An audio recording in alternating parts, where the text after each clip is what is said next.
I am in Madrid, and in front of me is the Torre Espacio, which will soon be Spain's tallest building.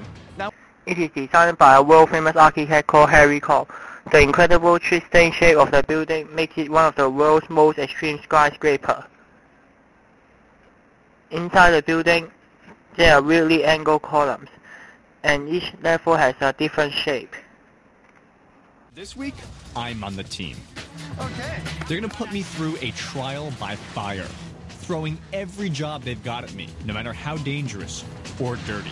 Pumping filthy, wet, heavy concrete. Concrete. What is special about concrete? Look here. This building is made up of concrete. This building is also made of concrete.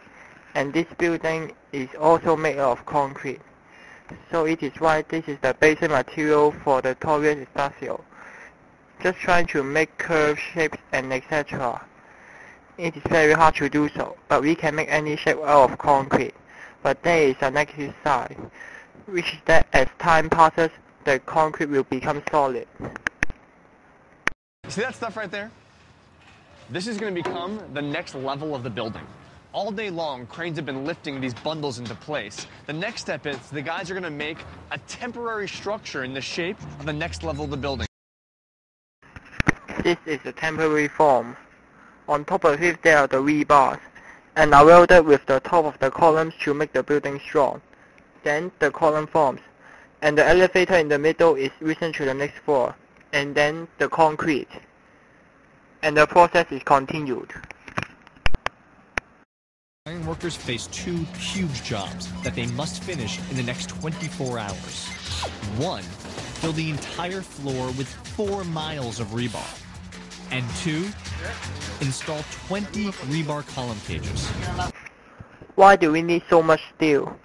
Why do we still need it when we have already had concrete? Actually, they each have different advantages. Concrete can make a strong column, which can take in a lot of pressure.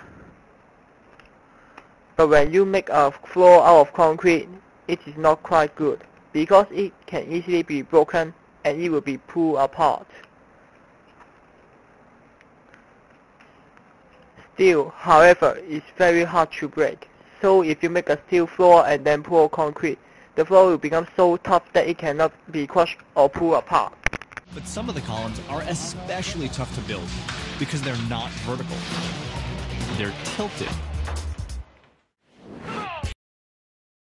The outer columns are tilted, because these are the columns which make this building very special. As the building rises, the floors will transform from a square to an ellipse, and makes an illusion of a graceful arc.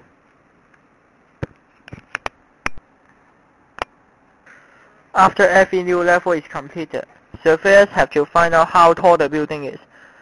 But what to do when you have to measure a long distance? The surveyors use a clever method which involves laser. Look, put a laser rangefinder on the ground floor. Then put a small reflector which is a mirror on the top floor. They shoot the laser beam up and goes to the top of the building, hit the reflector, and goes back down into the finder. The distance is found by the time needed for the laser to complete a round trip in centimeters. The trip took about 1/1 million seconds.